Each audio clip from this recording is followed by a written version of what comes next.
بإذنه وسراجا منيرا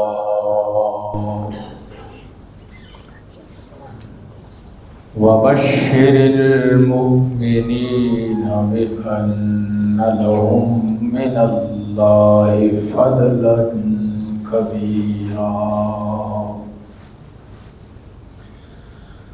آمنت بالله صدق الله مولانا العظيم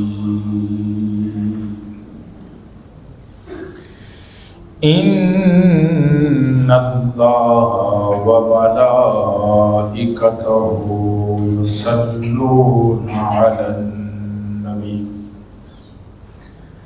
يا أيها الذين آمنوا صلوا عليه وسلموا تسليما اللهم صل على سيدنا ومولانا محمد وعلى آل سيدنا وأصحاب سيدنا ومولانا محمد وبارك وسلم مولاي صل وسلم دائما أبدا على حبيبك خير الخلق كلهم محمد سيد الكونين والثقلين والفريقين من عرب ومن عجم تو شاہ خوباں تو جان جانا ہے چہرہ ام الکتاب تیرا تو شاہ خوباں تو جان جانا ہے چہرہ ام الکتاب تیررا نہ بن سکی ہے نہ بن سکے گا مثال تیری جواب تیرا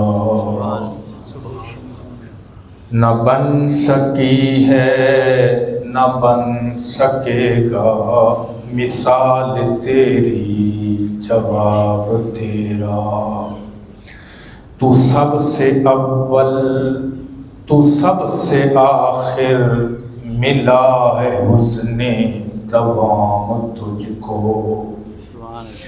تو سب سے اول تو سب سے آخر ملا ہے حسن دوام تجھ کو ہے لاکھوں برس کی عمر تیری مگر ہے تازہ شباب تیرا خدا کی غیرت نے ڈال رکھے ہیں تجھ پہ 70,000 پردے جہاں میں بن جاتے دور لاکھوں جو ایک بھی اٹھتا حجاب تیرا نہ بن سکی ہے نہ بن سکے گا مثال تیری جواب تیرا حمد و صلات کے بعد خوش بخت خوش نصیب برادران اسلام، اللہ رب العالمین کے فضل و کرم اور اس کی عنایت سے اس کے گھر میں بیٹھ کر اسی کی باتیں ہی سننے اور سنانے کا شرف حاصل ہو رہا ہے۔ اللہ رب العالمین نے اپنے پیارے محبوب مکرم نور مجسم شفیع معظم ہادی کل رحمت للعالمین خاتم النبیین امام الانبیاء احمد مجتبیٰ حضرت محمد مصطفیٰ صلی اللہ تعالی علیہ وآلہ وبارک وسلم کی ذات گرامی کو اپنی اس مخلوق کے لیے احسان عظیم بنا کر بھیجا ہے اور کرم بالائے کرم کہ اس اللہ نے ہمیں اس خاتم النبیین صلی اللہ علیہ وآلہ وبارک وسلم کا امتی بنایا، جس کا امتی ہونے میں انبیاء بھی شرف محسوس کرتے ہیں، جن کا امتی ہونا انبیاء کرام علیہم السلام ان کو بھی اس کی ضرورت ہے۔ اور اللہ نے جب انبیاء کے سامنے اس بات کا اعلان کیا کہ ثم جاءکم رسول، کہ جب تمہارے پاس میرا محبوب آ جائے مصدق لما معکم، فرمایا وہ اس کی تصدیق کرنے والا ہو جو تمہیں میں نے عطا فرمایا ہے، تو فرمایا پھر تم نے کیا کرنا ہے؟ لَتُؤْمِنُنَّ بِهِ وَلَتَنْصُرُنَّهُ، فرمایا تم ان کی ذات پر ایمان بھی لے آؤ گے، ان کی مدد بھی کرو گے۔ رب العالمین نے جب انبیاء کے سامنے اس بات کا تذکرہ کیا کہ اے انبیاء تمہیں نبوتیں بھی عطا کر دی، تمہیں رسالتیں بھی عطا کر دی، تمہیں وقار بھی عطا کر دیے، تمہیں معیار بھی عطا کر دیے، تمہیں عزتوں سے نواز دیا ہے، تمہیں رفتوں سے نواز دیا ہے، تمہارے سروں پر رسالتوں اور نبوتوں کے تاج سجا دیے ہیں، تم میں سے کسی کو اہل کتاب بنا دیا ہے، کسی کو میں نے اپنا کلیم بنا لیا ہے، کسی کو میں نے اپنا خلیل بنا لیا ہے، کسی کو اپنی روح قرار دے دیا ہے۔ سارے اپنی جگہ پر تم بڑی عظمتوں والے ہو، بڑی رفتوں والے ہو، لیکن سنو میں تم سب کے بعد اپنا ایک حبیب بھیجوں گا، سبحان اللہ، اپنا ایک محبوب بھیجوں گا، اپنا ایک عظیم نبی بھیجوں گا۔ فرمایا جب وہ نبی نبوت کا اعلان کر دے تو پھر تم نے کیا کرنا ہے؟ فرمایا تمہارے قلمیں اپنی جگہ پر، لیکن جب میرا محبوب اعلان نبوت کر دے گا تو پھر تم اپنے کلمے نہیں پڑھاؤ گے، بلکہ ہر ایک کی زبان پر ایک ہی کلمہ ہوگا، لا الہ الا اللہ محمد رسول اللہ۔ تو اللہ نے یہ جلسہ جب منعقد فرمایا عالم ارواح میں انبیاء کرام کے سامنے، تو رب العالمین کے اس اعلان پر ہر نبی کے دل میں یہ خواہش پیدا ہوئی کہ اے اللہ اس آخری نبی کا ہمیں امتی بنا دے، کیونکہ انبیاء کرام علیہ السلام کو بھی یہ بات معلوم تھی کہ ہم ان کا دور نہیں دیکھ سکیں گے، وہ ہمارے دور کے بعد آئیں گے، کیونکہ ہر نبی کو اپنے دور کا پتہ تھا، لہٰذا ان انبیاء کرام علیہ السلام کے دل میں یہ بات جو ہے وہ خواہش پیدا ہوئی۔ اور اللہ رب العالمین کے ان سلسلہ نبوت کے آخری نبی حضرت محمد الرسول اللہ صلی اللہ علیہ وسلم سے پہلے آخری نبی جو حضرت عیسیٰ علیہ نبی علیہ الصلوۃ والسلام، انہوں نے بھی اعلان کیا وَبَشِّرًا بِالرَّسُولِ يَأْتِي مِن بَعْدِهِ اسْمُهُ احمد، فرمایا لوگو میں جا رہا ہوں، میرے بعد ایک نبی آنے والا ہے، نام نامی اسم گرامی احمد ہوگا۔ احباب ذی وقار، انبیاء کرام بھی جس نبی کا امتی ہونے میں شرف سمجھتے ہیں، اللہ نے بغیر کسی محنت اور اجرت کے اپنے احسان کے ساتھ ہمیں اس نبی کا امتی بنا دیا ہے۔ سبحان اللہ، سبحان اللہ۔ اور پھر اللہ رب العالمین نے اعلان کیا یا ایھا النبی انا ارسلناک شاہدا ومبشرا ونذیرا۔ یہاں پہ نبی کریم رؤوف الرحیم خاتم النبیین صلی اللہ علیہ وآلہ وصحبہ وسلم کو مخاطب کر کے اعلان فرمایا یا ایھا النبی، اے پیارے محبوب صلی اللہ علیہ وسلم انا ارسلناک شاہدا و مبشرا و نذیرا. پہلا لفظ شاہد ہے. فرمایا ہم نے آپ کو گواہ بنا کر بھیجا ہے، ہم نے آپ کو خوشخبری سنانے والا بنا کر بھیجا ہے، اور ہم نے ہی آپ کو ڈر سنانے والا بنا کر بھیجا ہے. احباب ذی وقار، یہ آیت مبارکہ جہاں اللہ رب العالمین نے اپنے محبوب مکرم صلی اللہ علیہ وسلم کی ذات اقدس کی عزت کو چار چاند لگائے، وہاں اللہ رب العالمین ہم جیسے کمزور انسانوں کو بھی ایک بات ارشاد فرما رہا ہے کہ اے میری مخلوق، اے میرے محبوب کی امتیوں، گھبرانے کی ضرورت نہیں ہے. میں نے کشتی کسی ایسے انسان کے ہاتھ میں نہیں چھوڑی جو انسان کمزور ہو، بلکہ میں نے جس انسان کو نبوت کا تاج عطا فرمایا ہے، جسے میں نے اپنا محبوب بنایا ہے، جسے میں نے اپنا حبیب بنایا ہے، فرمایا ہم نے اسے کامل بنا کر بھیجا ہے، ہم نے اسے اکمل بنا کر بھیجا ہے، اور ہم نے اسے بے اختیار نہیں بھیجا، ہم نے اسے با اختیار بنا کر بھیجا. احباب ذی وقار، جہاں اللہ کے نبی صلی اللہ علیہ وسلم کی عزت کی بات ہے، وہاں اللہ رب العالمین نے اپنے پیارے محبوب صلی اللہ علیہ وآلہ وسلم کی عزت کے ساتھ ساتھ اس امت کی بھی رہنمائی فرمائی. اور یہاں پر چونکہ وقت کے دامن میں قلت ہوتی ہے، تو یہاں اللہ رب العالمین نے جو پہلا خطاب ارشاد فرمایا ہے وہ ہے شاہد. میں نے گواہ بنا کر بھیجا. کریم آقا علیہ الصلوۃ والسلام کو اللہ رب العالمین نے ارشاد فرمایا، پیارے محبوب صلی اللہ علیہ وسلم ہم نے آپ کو گواہ بنا کر بھیجا. اور گواہ کہتے کس کو ہیں؟ گواہ ہوتا کون ہے؟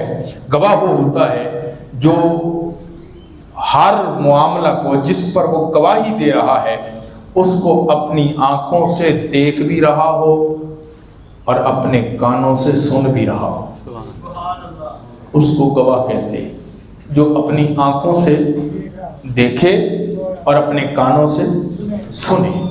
اگر وہ آنکھوں سے دیکھ تو رہا ہے، سنائی نہیں دیتا، پھر بھی گواہی اس کی اس طرح مکمل نہیں ہوئی. اور اگر کانوں سے فقط سن رہا ہے، آنکھوں سے دیکھ نہیں سکتا، تو اس کے آنکھوں سے نہ دیکھنے کی وجہ سے بھی گواہی اس کی قابل قبول نہیں ہے. اللہ نے فرمایا، اے پیارے محبوب صلی اللہ علیہ وسلم ہم نے آپ کو گواہ بنا کر بھیجا. اچھا، اب یہ جو معنی میں نے بیان کیا ہے، یقیناً آپ سوچیں گے کہ یہ معنی آپ نے کہاں سے بیان کیا ہے، تو میں یہ عرض کر دوں، الشہادت والشہود الحضور مع المشاہدۃ اما بالبصر او البصیرہ. فرمایا آنکھوں سے دیکھ کر، کانوں سے سن کر گواہی دی جا سکتی ہے. اب بڑی خوبصورت بات مفسرین کرام نے یہاں پر ارشاد فرمائی ہے. میں اسی حوالہ سے یہ عرض کرنا چاہتا ہوں، اللہ نے اپنے پیارے محبوب صلی اللہ علیہ وسلم کو گواہ بنا کر بھیجا ہے. وہ فرماتے ہیں اللہ سب سے پہلے اللہ نے اپنے محبوب کو اپنی توحید اور وحدانیت پر گواہ بنا کر بھیجا ہے. اپنی وحدانیت پر گواہ بنا کر بھیجا ہے. اور اللہ کے محبوب صلی اللہ علیہ وسلم نے یہ گواہی دی کہ وہ اللہ ایک ہے. اللہ ایک ہے. اللہ کے ایک ہونے کی گواہی اللہ کے نبی نے دی. اب تھوڑی سی توجہ میں آپ کی چاہوں گا تاکہ بات سمجھ آئے. اللہ کے نبی صلی اللہ علیہ وسلم نے کہا اللہ ایک ہے، لا الہ الا اللہ، لا الہ الا اللہ. یہ گواہی اللہ کے نبی نے دی. لیکن کیا یہ گواہی حضور علیہ الصلوۃ والسلام نے ڈائریکٹ دے دی؟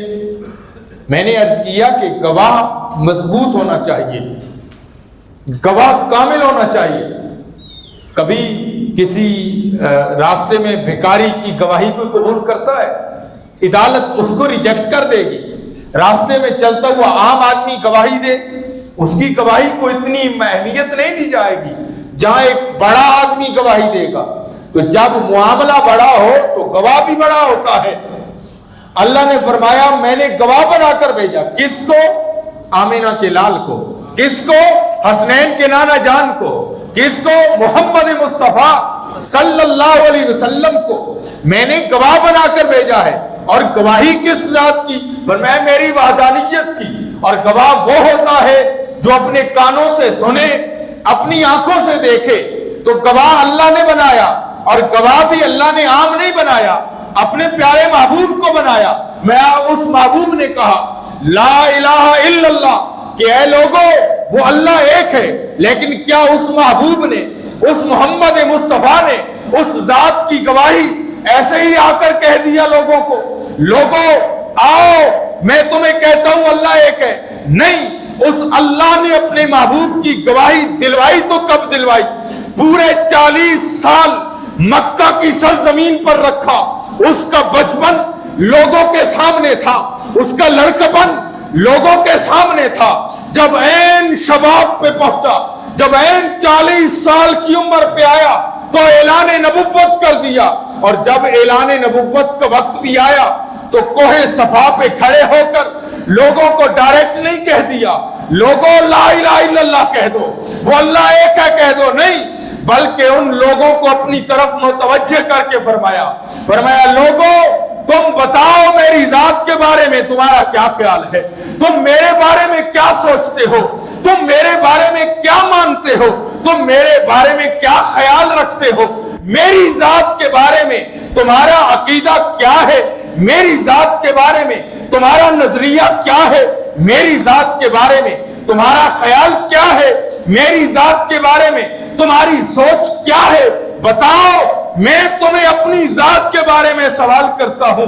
مکہ کے سارے کافروں نے، مکہ کے سارے مشرکوں نے، ان سارے بت پرستوں نے ان کے سامنے اعلان کیا اے محمد بن عبداللہ، ابھی حضور محمد الرسول اللہ نہیں ہے، ابھی اعلان نبوت نہیں ہوا، بلکہ حضور اپنی ذات کے بارے میں سوال کر رہے ہیں اور ارشاد فرما رہے ہیں میرے بارے میں کیا خیال ہے۔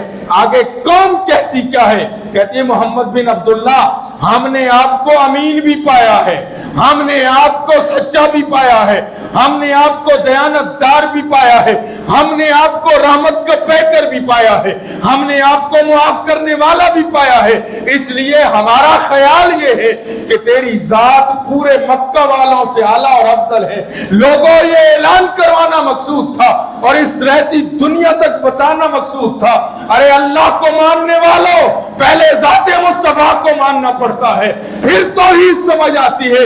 اس لیے اللہ نے بھی 40 سال اپنے محبوب کے مکے میں گزار کر یہ اعلان کیا لوگوں جو میری ذات تک پہنچنا چاہتا ہے پہلے ذات مصطفیٰ تک آنا پڑتا ہے، پہلے ذات مصطفیٰ کو ماننا پڑتا ہے۔ اس لیے فرمایا میں نے گواہ بنا کر بھیجا۔ اب تھوڑی سی توجہ اسی گواہ کے لفظ پر تاکہ اس معاشرے کی اصلاح بھی ہو جائے۔ ہم بڑے محبت کے دعوے بھی کرتے ہیں، ہم بڑی محبت کا دم بھی بھرتے ہیں، کیا یہ گواہ آپ نے ذرا تھوڑا سا سمجھا؟ 40 سال کی زندگی یہ تھوڑی زندگی نہیں ہے۔ 40 سال کسی میں گزارنے اس میں کوئی عیب بھی تو نظر آ جاتا ہے، آخر لین دین کے معاملات بھی تو ہوتے ہیں، بول چال بھی تو ہوتی ہے، کبھی گفتار میں کمی، کبھی رفتار میں کوتاہی، کبھی کردار میں کوتاہی۔ یہ 40 سالہ زندگی حضور علیہ السلام کی اتنی بے عیب زندگی کہ مکہ کے مشرک بھی امانتیں حضور کے پاس رکھواتے ہیں، مکہ کے کافر بھی آپ کو صادق کہتے ہیں۔ تو پھر اللہ نے فرمایا اے محبوب ہم نے آپ کو شاہد بنا کر بھیجا، یعنی جس اللہ نے 40 سال تک آپ کے کردار کی حفاظت کی ہے وہ اللہ آپ کی نبوت کی کتنی حفاظت کرتا ہو۔ تو ایک گواہ کے لیے جو شرائط ہیں وہ یہ ہیں کہ بندہ سچا بھی ہو،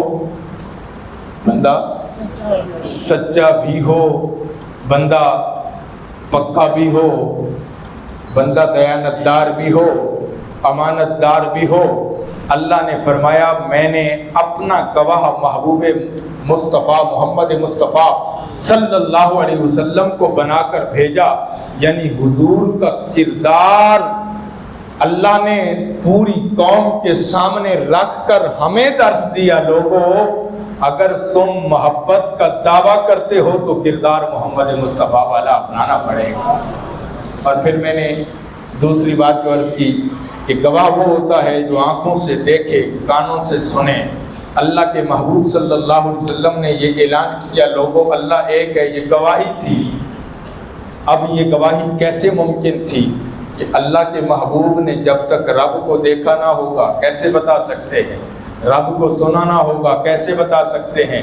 معلوم ہوا رب العالمین نے اپنے پیارے محبوب صلی اللہ علیہ وسلم کو یہ جو دوسری نشانی ارشاد فرمائی نا، دوسری صفت وہ مبشر ہے، اور اس کی مفسرین نے بڑی خوبصورت بات ذکر کی ہے۔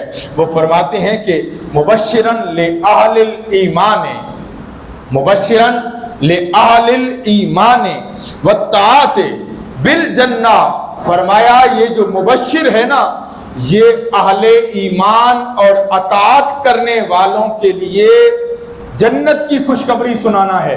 یعنی مبشر حضور کو ارشاد فرمایا نا، فرمایا مبشر آپ خوشخبری دینے والے ہیں، تو جو خوشخبری ہے نا وہ جنت کی ہے۔ کن کے لیے؟ اہل ایمان کے لیے اور اہل اطاعت کے لیے، یعنی جو عامل لوگ ہیں ان کے لیے۔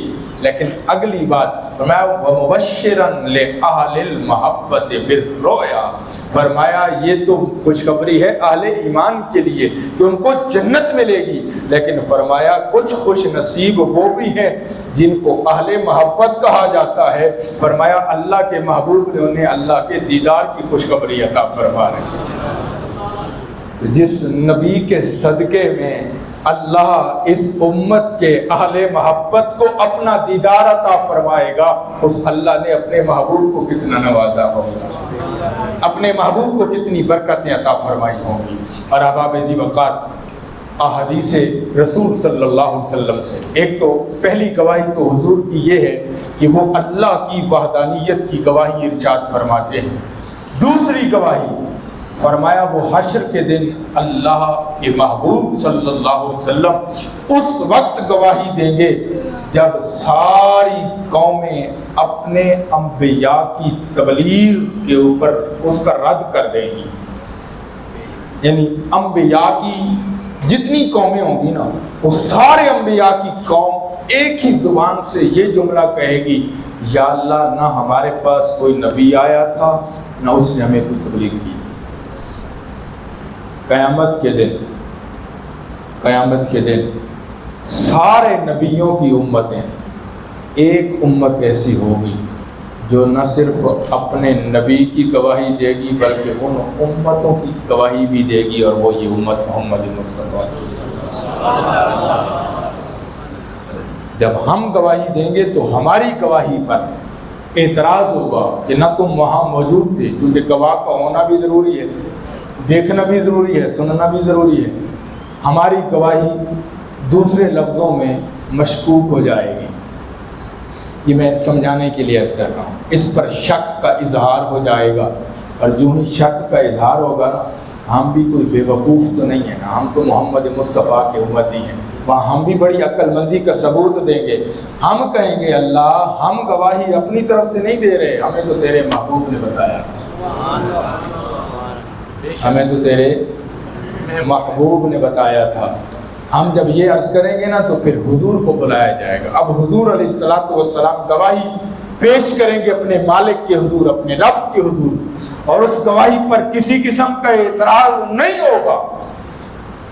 اسی لیے کسی نے خوبصورت شروع میں نے پڑھا تو سب سے اول تو سب سے آخر، ملا ہے حسن دوام تجھ کو، ہے لاکھوں برس کی عمر تیری مگر ہے تازہ شباب تیری۔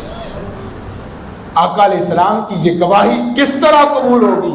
اللہ کے نبی عرض کریں گے مالک یہ لوگ جو کہہ رہے ہیں یہ جھوٹ کہہ رہے ہیں، اس لیے کہ تیرے انبیاء نے، تیرے نبیوں نے، تیرے رسولوں نے سب نے تیری توحید کا اعلان بھی کیا، اپنی ذات کی نفی بھی کی، تیری عبادات کا حکم بھی دیتے رہے کہ اپنے رب کی عبادت کرو، یا اللہ یہ لوگ جھوٹ بول رہے ہیں، رب ان کی گواہی، حضور کی گواہی کو قبول فرما کر ان لوگوں کو جو انکار کرنے والے ہوں گے اللہ انہیں دوزخ میں بھیج دے گا۔ تو یہ حضور کی دوسری گواہی ہے۔ اب میں بڑی ایک اہم بات کرنے جا رہا ہوں، ایک تیسری گواہی بھی ہے۔ اب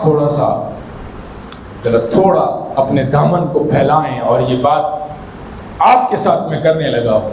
یہ تیسری گواہی، فرمایا تیسری گواہی کیا ہے؟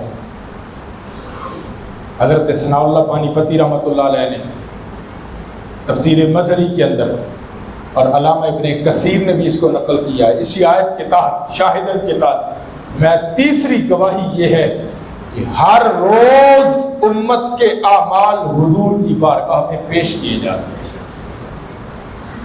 ہر روز امت کے اعمال کریم آقا علیہ السلام کی بارگاہ میں پیش ہوتے ہیں، اور حضور، علامہ ابن کثیر نے تو اس سے آگے کی بات لکھی ہے، فرماتے ہیں جب حضور کے سامنے اعمال پیش ہوتے ہیں تو حضور ایک ایک امتی کا چہرہ جانتے ہیں، ایک ایک امتی کا چہرہ جانتے ہیں۔ میرے آج کے اعمال شام کو کریم آقا کی بارگاہ میں پیش کیے جائیں گے، اس میں لکھا ہوگا اس نے جھوٹ بھی بولا، میں لکھا ہوگا اس نے اپنے مسلمان بھائی کی دل آزاری بھی کی، اس میں لکھا ہوگا اس نے خیانت بھی کی، اس میں لکھا ہوگا اس نے فلاں غلطی بھی کی، اس میں لکھا ہوگا اس نے فلاں غلطی بھی کی۔ اب ایمانداری سے بتائیں، علامہ ابن کثیر فرماتے ہیں جب اعمال پیش کیے جاتے ہیں، اگر اعمال اچھے ہوں، اور حضرت سعید ابن مسیب رضی اللہ تعالیٰ عنہ، عبداللہ ابن مبارک ان سے روایت کرتے ہیں، حضرت سعید ابن المسیب رضی اللہ تعالیٰ عنہ اس حدیث کے راوی ہیں، میں جب اعمال پیش کیے جاتے ہیں تو آقا علیہ الصلوۃ والسلام ان اعمال کو دیکھتے ہیں، اگر اعمال اچھے ہوں تو کریم آقا علیہ السلام خوش ہو جاتے ہیں، اگر اعمال برے ہوں تو حضور کے دل کو تکلیف ہو۔ اور قرآن ہے ان الذین یؤذون اللہ ورسولہ لعنہم اللہ فی الدنیا والآخرہ، قرآن ہے، سورۃ الاحزاب ہے، فرمایا جو لوگ اللہ اور اس کے رسول کو تکلیف دیتے ہیں ان پر اس دنیا میں بھی لعنت ہے، آخرت میں بھی۔ بتائیے ذرا تھوڑا سا اپنے دل پہ ہم دستک دیں، اپنے گریبان میں جھانکیں، میرے اور آپ کے اعمال حضور کی بارگاہ میں روز پیش کیے جاتے ہیں، اور ان اعمال میں اگر برے اعمال حضور کی بارگاہ میں پیش ہوں گے، حضور کے دل کو تکلیف ہوگی، بتائیں کیا گزرتی ہوگی میرے کریم نبی پر۔ یہی صلہ دیا آپ نے، میں نے، ہم نے، واہ حضور یہ سوچتے نہیں ہوں گے میں تو ان کے لیے پہاڑوں میں روتا رہا، میں تو انہی کے لیے غاروں میں روتا رہا، میں تو وقت وصال بھی زبان پر جاری تھا، یا رب سلم امتی۔ حضرت انس کہتے ہیں میں نے کان قریب کی، حضور کے ہونٹ ہلتے نظر آئے، مجھے محسوس ہوا، کہتے ہیں میں نے کان قریب کیا تو کیا سنتا ہوں، حضور کی زبان پر ایک ہی جملہ ہے، یا رب سلم امتی، یا رب سلم امتی۔ اور یہ جملے کا معنی کیا ہے؟ اے اللہ میری امت کو بچا لینا، اے اللہ میری امت کو بچا لینا۔ جس نبی نے ساری زندگی رو رو کر اس امت کی بخشش کی دعائیں مانگی ہیں، اس امت کے اعمال جب حضور کی بارگاہ میں پیش ہوتے ہوں گے، اس دھرتی پر کسی نے جھوٹی گواہی دے رکھی ہے، کسی نے تھوڑی سی ناچاکی کی بنیاد پر اپنی بیوی کو طلاق دے رکھی ہے، کسی نے اپنے بچوں کے حقوق پامال کر رکھے ہیں، کسی کے رزق میں حرام آ رہا ہے، کسی کی زبان پر جھوٹ آ رہا ہے، کوئی غیبت میں پڑا ہوا ہے، کوئی سود کو حلال جان کے سود کھائے جا رہا ہے، کوئی کسی کا دل دکھائے جا رہا ہے، کوئی کسی پڑوسی کو تکلیف دیے جا رہا ہے، کوئی ماں باپ کو ناراض کر کے بیٹھا ہے، کوئی اپنے محلے اور معاشرے کو گندا کر کے بیٹھا ہے، کوئی اپنے محلے اور معاشرے کے اندر برائیاں پھیلاتے جا رہا ہے، کوئی سینما گاہ کی طرف چلتا جا رہا ہے، مسجدیں ویران نظر آ رہی ہیں۔ اب بتائیے مجھے جب شام کو یہ اعمال کریم آقا کی بارگاہ میں پیش ہوتے ہوں گے، حضور کے دل پر کیا گزرتی ہوگی؟ اور ایمانداری سے بتائیں ہم نے محبت کا ثبوت کہاں تک دیا کہ قرآن کہتا ہے ان الذین یؤذون اللہ ورسولہ لعنہم اللہ فی الدنیا والآخرہ میرا۔ اے ایمان والو، یہ جملہ اتنا بڑا ہے، حضور کے دل کو کتنی تکلیف دی ہم نے، اور پھر اللہ کہتا ہے جو میرے محبوب کو تکلیف دیتا ہے وہ جنت ہی نہیں، فرمایا اس پر اس دنیا میں بھی لعنت ہے، آخرت میں بھی لعنت ہے۔ آؤ اپنا احتساب کریں، بگڑا کچھ نہیں، وہ اللہ بڑا کریم ہے، بگڑا کچھ نہیں، وہ رحمت للعالمین ہے۔ جن کی ہم امتی ہیں نا، وہ اتنے کریم ہیں، اتنے کریم ہیں، اگر کوئی دشمن بھی آ جاتا ہے نا، وہ اس کے لیے بھی چادر بچھا دیتے ہیں۔ آج بھی امت اس بات پر پختہ یقین کر لے، اس بات پر کار بند ہو جائے، اس بات پر عمل کرنا شروع کر دے کہ آج کے بعد میں کوئی ایسا کام جان بوجھ کر نہیں کروں گا۔ اور یاد رکھنا، کل میں جنازہ کے وقت ایک حدیث پاک پیش کر رہا تھا، گناہ انسان کی، غلطی انسان کی فطرت میں شامل ہے۔ ایک گناہ وہ ہے جو انجانے میں ہو جاتا ہے، انجانے میں گناہ ہو جاتا ہے، اور ہم انسان ہیں، بھولنا ہمارا کام ہے، یہ فطرتی طور پر ہمارے اندر اللہ نے رکھا ہے۔ کریم آقا علیہ السلام کی حدیث پاک حضور راوی ہیں اور حدیث قدسی ہے، میں اگر تم گناہ نہیں کرو گے تو پھر میں ایک ایسی قوم بھی بھیج دوں گا جو گناہ کرے گی پھر مجھ سے معافی مانگے گی، میں اسے معاف کروں گا اس لیے کہ مجھے معاف کرنے میں بہت مزہ آتا ہے۔ بات یہ نہیں ہے کہ یہ دھرتی گناہوں سے مکمل پاک ہو جائے، ہم میں سے کوشش کس نے کی؟ بات کوشش کی ہے، بات محنت کی ہے، ہم میں سے لگن کے ساتھ کوشش کس نے کی کہ اللہ میں تیری اور تیرے محبوب کی نافرمانی کرنے کی کوشش نہیں کروں گا۔ جب یہ کام ہم یقین کے ساتھ کرنا شروع کر دیں گے پھر اللہ بھی ہم پہ راضی ہو جائے گا۔ پھر اس دھرتی پر کوئی اپنے بچے نہیں بیچے گا، کوئی مہنگائی کے خوف سے پھر اپنی بچوں کے گردن پہ چھری نہیں چلائے گا، کوئی مہنگائی کے خوف سے خودکشیاں نہیں کرے گا۔ یہ قصور ہمارا ہے، اعمال ہونا اعمال ہونا، یاد رکھنا ہمارے اعمال ہمارے حکمران ہیں۔ اور یہ حدیث رسول اور یہ فرمانے حضرت علی المرتضیٰ شیر خدا رضی اللہ تعالیٰ عنہ ہے، اعمال ہونا اعمال ہونا، ہمارے اعمال ہمارے جو ہے وہ بادشاہ ہیں۔ اس لیے آئیے تہیہ کریں کہ آج کے بعد اللہ اور اس کے رسول صلی اللہ علیہ وسلم کو تکلیف نہیں دیں گے، اپنے کسی بھائی کی دل آزاری نہیں کریں گے، جھوٹ نہیں بولیں گے، دھوکہ نہیں کریں گے، فراڈ نہیں کریں گے، کسی کے ساتھ غلط بیانی نہیں کریں گے، کسی کے ساتھ خیانت نہیں کریں گے، کسی محلے دار کو پڑوسی کو تنگ نہیں کریں گے، کسی بھی حوالے سے کسی کے حقوق پر ڈاکہ نہیں ڈالیں گے۔ ہمارے ہاں تو یہ کیفیت ہے کہ ہم اشارے پر 2 منٹ نہیں رک سکتے، چند سیکنڈ کا اشارہ ہوتا ہے، ہماری تو یہ کیفیت ہے۔ اور آپ کو یہ بات شاید پہلے بھی میں نے 1-2 بار کی، یہ جو ہم نے اشارہ توڑ کر گزرتے ہیں یہ بھی گناہ ہے، یہ بھی گناہ ہے، یعنی ہم اس کو بھی گناہ نہیں سمجھ رہے اور یہ بھی ایک گناہ ہے۔ اس لیے میرے بھائیوں، اس قوم کو پھر سے ایک بار اپنا رشتہ اپنے مصطفیٰ کریم سے جوڑنا، تب جا کے بات بنے گی۔ اللہ تعالیٰ ہم سب کو اپنے پیارے نبی صلی اللہ علیہ وسلم سے رشتہ جوڑنے کی توفیق عطا فرمائے۔